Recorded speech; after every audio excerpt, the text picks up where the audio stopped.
दमोह जिले में किसानों के आंदोलन ने प्रशासन की नींद उड़ाकर रख दी। अधिकारी किसानों को मनाते नजर आए। दरअसल पूरा मामला किसानों का था। दमोह में सीतानगर परियोजना में 33 गांवों को पहले जोड़ा गया था, फिर राजनीतिक कारणों से उसे काट दिया गया। दमोह विधानसभा के 33 गांवों तक सीतानगर परियोजना का पानी नहीं पहुंच रहा है। ऐसे में 33 गांव के किसानों ने निर्णय लिया एक आंदोलन करते हैं। लगातार वह प्रशासन को सूचना देते रहे, लेकिन प्रशासनिक अधिकारी इसे हल्के में लेते रहे। बाद में आज जब किसानों ने बड़ा प्रदर्शन किया, तब जाकर प्रशासन की नींद खुल पाई।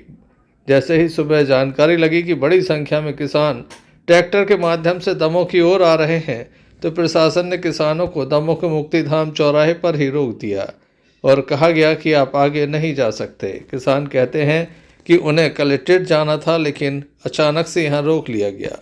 बाद में दोनों पक्षों में बात बनी और ये जो किसान थे उन्हें सरदार वल्लभ भाई पटेल पार्क जाने की अनुमति दे दी गई।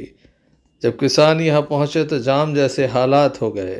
हालात बेकाबू न हो, इसलिए अधिकारियों के द्वारा लगातार समझाइश देने का प्रयास किया गया। एक दो नहीं बल्कि 700 से अधिक ट्रैक्टरों का ये काफिला था। सब में किसान थे और किसान में भारी नाराज़गी और आक्रोश, जिसके चलते किसानों ने जाम जैसी स्थिति प्रशासनिक अधिकारियों के द्वारा किसानों को समझाइश दी गई। दमोह कलेक्टर स्वयं मौके पर आ गए। इसके बाद दमोह के सरदार वल्लभ भाई पटेल पार्क में दोनों पक्षों में बातचीत हुई। दमोह कलेक्टर ने कई तरह के आश्वासन दिए।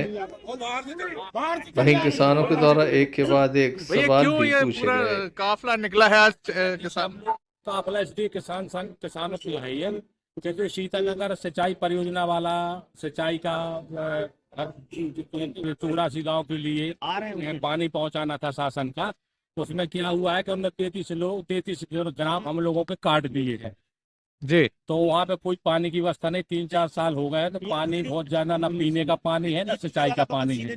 बाकी जगह उन लोगों ने पहुंचा दिया है पानी। तो इसलिए इसी उपलक्ष्य में हम लोगों ने आज ये विराट रैली का आंदोलन किया है। कलेक्टर साहब के लिए ज्ञापन देने जा रहे हैं। इसके बाद अगर सुनवाई नहीं होगी तो फिर हम आगे। प्रशासन ने आपको यहाँ रोक लिया है, क्यों रोका है, क्या बात हुई है? रोका है कि आगे शहर में कोई भी प्रकार की अव्यवस्था ना फैले, इसलिए प्रशासन ने रोक दिया। अब हम लोग बात कर रहे हैं तो वो बोल रहा है कि सरदार पार्क तक कि आपकी रैली वहाँ तक पहुँचा रहा है। क्या मिला, क्या पाया? अब अभी कलेक्टर साहब ने आश्वासन दिया है 4 महीने का, कि 4 महीने में ऊपर से जो भी जवाब आएगा वो है किसानों तक उसकी जानकारी पहुंचाएंगे। वो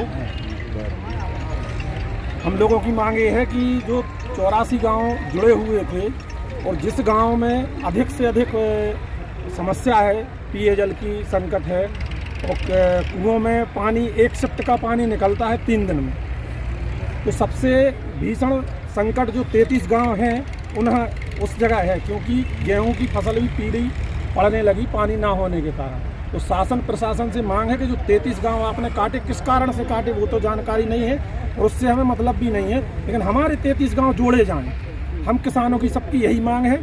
उन ग्रामों में किसानों के ऊपर काफ़ी रोष व्याप्त है और किसान चाहते हैं कि अधिक से अधिक जल्दी से जल्दी हो सके उस योजना में जोड़ा जाए। अभी समय आपको निर्धारित नहीं हुआ है, लगभग 4 महीने में अगर आपकी समस्या हल नहीं होती तब क्या होगा? कलेक्टर साहब ने जो हम लोगों को समय दिया है 4 माह का, 4 माह तक सभी किसानों ने कहा है शांतिपूर्ण तरीके से, जब इतने वर्षों तक इंतजार किया है तो 4 माह का हम और इंतजार करेंगे।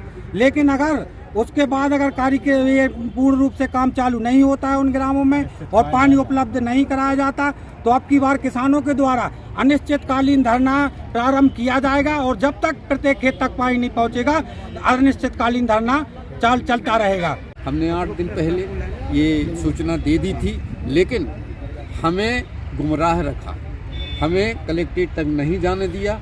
बाहर की बाहर हमारे करीब 1000 ट्रैक्टर बाहर की बाहर वापस कर दिए और कलेक्टर साहब स्वयं आए। हम उनकी बात मानते हैं और कलेक्टर साहब ने 4 माह का, जैसा कि मालूम है, आश्वासन दिया है और हमारे किसानों का आक्रोश आपने देखा है। हम चाहते हैं कि मीडिया के माध्यम से प्रशासन तक, राजधानी तक ये बात पहुँचे और वो राजधानी में रह रहे नेतृत्व करने वालों की कान खड़े हो जाएं। हम आपसे भी हमने यही बोला कि भाई आज किसानों की रैली पे आपने इस तरीके का जोर जबरदस्ती क्यों की? आज नेताओं की रैलियां निकलती हैं, नेताओं की रैलियों का कलेक्टर महोदय मैनेजमेंट करते हैं। और आज हम किसानों की रैलियां निकली तो पहले हम लोगों को मुक्तिधाम पर रोका गया, फिर उसके बाद यहाँ सरदार पार्क के पास रोका गया, जबकि हम लोगों ने विगत पिछले 20 दिनों पहले उनसे निवेदन किया था, निवेदन डाला था उनके बाद, फिर उसके बाद 10 दिन बाद फिर निवेदन डाला, हम लोगों ने अपना रूट डाला। उसके बाद प्रशासन के किसी व्यक्ति का हम लोगों के पास ना कॉल आया कि आपका रूट क्या होगा, कि हम बदल रहे हैं, कि क्या कर रहे हैं। मतलब हम लोगों ने कोई गलत कार्य करने की कोशिश नहीं की कि किसी को अवहेलना हो, किसी के रूट व्यवधान पैदा हो, लेकिन उन्होंने आके ज़रूर की। तो हम लोग ये चाहते हैं कि हम लोग किसान हैं, किसान ही बन के रहने दो हम लोगों को। हम लोग पढ़े लिखे भी हैं, आज वो पढ़ लिख के कलेक्टर बने, हम लोग पढ़ लिख के ट्रैक्टर पे खड़े, अंतर इतना ही है।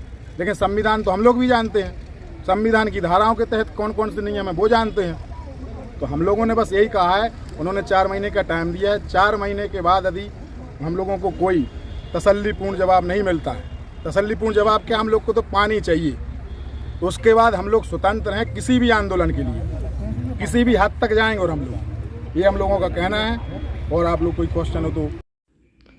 दमोह कलेक्टर सुधीर कुमार कोचर स्वयं किसानों के बीच पहुंच गए और उनके द्वारा उनकी समस्याओं को सुना गया और हल करने का आश्वासन भी दिया गया है।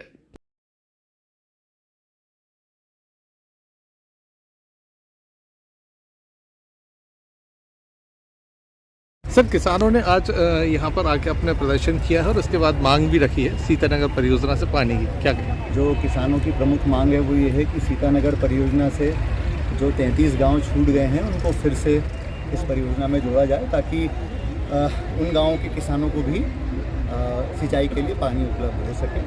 तो इस सिलसिले में हम लोगों ने इसमें पूरी चर्चा की है। तो ये सामने आया कि इसके लिए पहले ऑलरेडी एक पूरा प्रोजेक्ट बना हुआ है और उसको हमको स्ट्रीमलाइन करना है, और हम लोग इसकी डे टू डे बेसिस पर मॉनिटरिंग करेंगे और जितना जल्दी हो सकेगा हम इसको शासन स्तर तक पहुंचाएंगे, ताकि फिर शासन से आगे कार्रवाइयाँ, हम जिला स्तर की कार्रवाई जितना जल्दी हो सकेगा हम पूरी करें। सर, किसानों ने समय की मांग की कि थोड़ा सा समय निर्धारित हो जाता तो मैंने उनको यही कहा है कि मैं इसका कोई आश्वासन नहीं दे सकता हूँ, क्योंकि इसमें बहुत सारी टेक्निकल चीज़ें हैं, लेकिन हम तो प्रयास ये करेंगे कि 4 महीने से भी कम समय में हम तो और जल्दी प्रयास करेंगे कि हमारी तरफ से हो जाए, फिर वो चीज़ें शासन स्तर पे जाएंगी, फिर अंतिम निर्णय उसमें शासन लेगा। तो मैं हमारे ज़िले का जो काम है, हमारा प्रयास ये होगा कि 4 महीने से भी कम समय में हम वो काम करके शासन को दें। ये हम रिस्पॉन्सिबिलिटी, हम इसको पूरा करेंगे। Thank you.